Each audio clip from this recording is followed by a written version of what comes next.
السلام علیکم ناظرین، آج میں آپ کو شب معراج کا واقعہ بیان کروں گی۔ اس سے پہلے اگر آپ میرے چینل پر نئے ہیں تو میرے چینل کو لائک، شیئر اور سبسکرائب کیجئے تاکہ میری آنے والی ہر ویڈیو آپ تک بآسانی پہنچ سکے۔ نبی کریم صلی اللہ علیہ وآلہ وسلم ام ہانی کے گھر آرام فرما ہے اور حضرت جبرائیل علیہ السلام دروازے کے باہر کھڑے ہیں۔ عرض کی یا اللہ، آپ کے محبوب کو آواز دے کر جگاؤں؟ اللہ نے فرمایا جبرائیل خبردار، میرے یار کی بارگاہ میں آواز اونچی نہ کرنا کہ تمہارے اعمال ضائع ہو جائیں اور تمہیں خبر بھی نہ ہو۔ عرض کی یا اللہ، بغیر اجازت اندر چلا جاؤں؟ اللہ نے فرمایا جبرائیل بغیر اجازت اندر جانا منع ہے، جس طرح ہم اپنے گھروں کے باہر لکھ کر بورڈ لگا دیتے ہیں کہ بغیر اجازت اندر آنا منع ہے۔ اللہ تعالیٰ نے قرآن مجید میں لکھ کر بورڈ لگا دیا کہ اے مومنو، یہ گھر کملی والے کا ہے، بغیر اجازت اندر آنا منع ہے۔ جبرائیل نے عرض کی یا اللہ، پھر کیسے جاؤں؟ اللہ نے فرمایا جبرائیل چھت پر آ جائیں۔ عرض کی یا اللہ، اب کیا کروں؟ اللہ نے فرمایا سوراخ کریں اور نیچے چلے جائیں۔ جبرائیل نیچے آ گئے۔ جبرائیل اتنے بڑے ہیں کہ حضرت جبرائیل فرماتے ہیں کہ میں اپنا ایک پر کھولوں تو پوری دنیا اس کے سائے کے نیچے آ جائے گی۔ کسی نے جبرائیل سے پوچھا اے جبرائیل، آپ اتنے بڑے اتنے چھوٹے سے سوراخ میں سے کیسے گزرے تھے؟ جبرائیل فرمانے لگے میں وہاں جبرائیل تو نہیں بن کر گیا تھا، میں تو اپنی ہستی مٹا کر گیا تھا۔ جبرائیل جب نیچے آ گئے تو عرض کی یا اللہ، اب کیا کروں؟ اللہ نے فرمایا جبرائیل، میں نے تمہارا پورا جسم نور کا بنایا ہے اور تمہارے ہونٹ ٹھنڈے کافور کے بنائے ہیں۔ میرے یار کے پاؤں کی تلیوں پر ہونٹ رکھ رکھ کر میرے یار کو جگاؤ۔ جب نبی کریم صلی اللہ علیہ وآلہ وسلم کو ٹھنڈک پہنچی تو آپ نے اپنی کملی اٹھا کر پوچھا کون ہے؟ جبرائیل نے عرض کی یا رسول اللہ، جبرائیل آئے ہیں۔ آپ نے فرمایا جبرائیل کس لیے آئے ہیں؟ جبرائیل نے عرض کی یا رسول اللہ، سارے لوگ اللہ کو دیکھنے کے مشتاق ہیں اور اللہ آپ کو دیکھنے کی خواہش رکھتے ہیں۔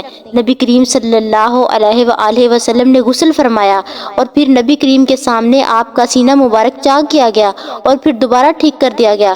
پھر نبی کریم صلی اللہ علیہ وآلہ وسلم مسجد اقصی میں تشریف لائے۔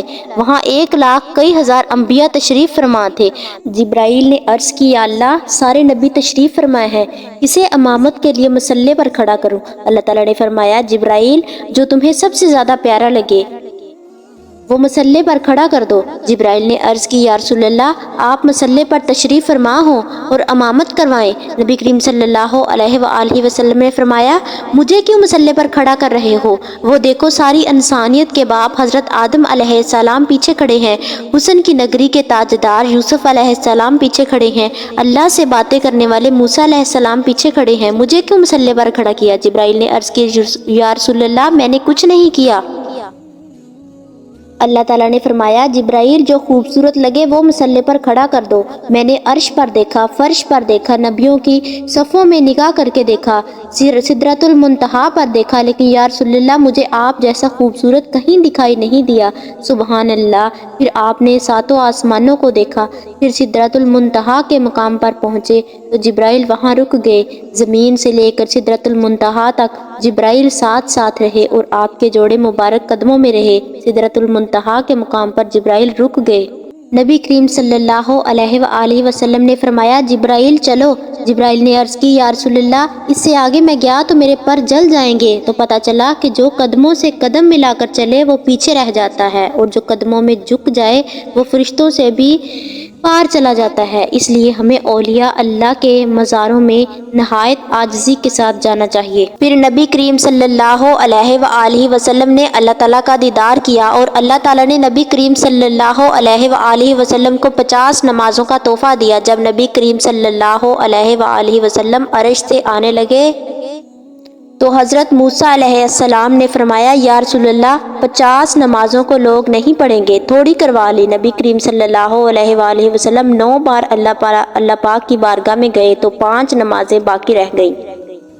پھر حضرت موسیٰ علیہ السلام نے فرمایا یا رسول اللہ، تھوڑی کروا لیں۔ نبی کریم صلی اللہ علیہ وآلہ وسلم نے فرمایا اب نہیں، اب مجھے اللہ سے حیا آتی ہے، جس امتی کو مجھ سے پیار ہوگا وہ 5 نمازوں کو پڑھ لے گا۔ نبی کریم صلی اللہ علیہ وآلہ وسلم جب واپس آئے زمین پر تو دیکھا کہ نبی کریم صلی اللہ علیہ وآلہ وسلم نے عرش پر جاتے وقت جس دروازے کو کھولا تھا اس دروازے کی گھنٹی ابھی تک ہل رہی تھی، اور جس پانی سے آپ نے غسل فرمایا تھا وہ پانی ابھی تک ٹھہرا ہوا تھا، اور جاتے وقت آپ نے جس ٹہنی کو ہاتھ لگایا تھا وہ ابھی تک ہل رہی تھی، کیونکہ نبی کریم صلی اللہ علیہ وآلہ وسلم عالمین کی جان ہے۔ عالمین زمانے کو کہتے ہیں۔ جب جسم سے جان نکل جائے تو جس حالت میں انسان مرے وہی حالت میں قبر میں جاتا ہے۔ اگر کوئی انسان مر جائے تو کسی نے اس کا منہ نہیں بند کیا تو وہ اسی حالت میں رہتا ہے۔ نبی کریم صلی اللہ علیہ وآلہ وسلم تو زمانے کی جان ہے۔ جب نبی کریم صلی اللہ علیہ وآلہ وسلم زمین پر تھے تو کنڈی اور ٹہنی ہل رہی تھی۔ جب نبی کریم صلی اللہ علیہ وآلہ وسلم عرش پر گئے تو وہ وہیں رک گئی۔ جب جان واپس آئی تو وہ دوبارہ وہیں سے کنڈی اور ٹہنی ہلنے لگی۔ پھر جب نبی کریم صلی اللہ علیہ وآلہ وسلم معراج سے واپس آئے تو آپ کے پاس ایک کرتا تھا۔ آپ نے صحابہ کرام سے فرمایا کہ اللہ نے مجھے یہ کرتا دیا ہے، اور فرمایا جو اس کرتے کا حق ادا کر سکے اس کو یہ کرتا دینا۔ نبی کریم صلی اللہ علیہ وآلہ وسلم نے حضرت ابو بکر سے فرمایا اگر یہ کرتا میں تمہیں دوں تو تم کیا کرو گے؟ حضرت ابو بکر نے فرمایا میں اسے پہن کر صداقت پھیلا دوں گا۔ پھر آپ نے حضرت عمر فاروق سے فرمایا اگر یہ کرتا میں تمہیں دوں تو تم کیا کرو گے؟ حضرت عمر نے فرمایا میں اسے پہن کر میں انصاف ہر طرف پھیلا دوں گا۔ پھر آپ نے حضرت عثمان غنی سے پوچھا تو انہوں نے کہا میں اسے پہن کر حیا کو پھیلا دوں گا۔ پھر آپ نے فرمایا مولا علی کو اگر یہ کرتا میں تمہیں دوں تو تم کیا کرو گے؟ تو مولا علی نے فرمایا میں اسے پہن کر لوگوں کے عیبوں کو چھپاؤں گا۔ تو نبی کریم صلی اللہ علیہ وآلہ وسلم نے فرمایا کہ اللہ تعالیٰ نے مجھ سے فرمایا تھا کہ جس کی بات مجھ سے ملتی ہو اسے یہ کرتا دینا۔ تو آپ نے فرمایا علی کی بات اللہ کی باتوں سے ملتی تھی تو آپ نے یہ کرتا مولا علی کو عطا کیا۔ کسی نے ایک دن مولا علی سے پوچھا کہ آپ کی کوئی ایسی حسرت جو پوری نہیں ہوئی؟ مولا علی نے فرمایا میری دو حسرتیں پوری نہیں ہوئی، ایک یہ کہ اتنا کبھی مجھ سے کسی نے مانگا نہیں جتنا میں دینا چاہتا تھا، اور اتنا کبھی کسی نے مجھ سے پوچھا نہیں جتنا میں جانتا تھا۔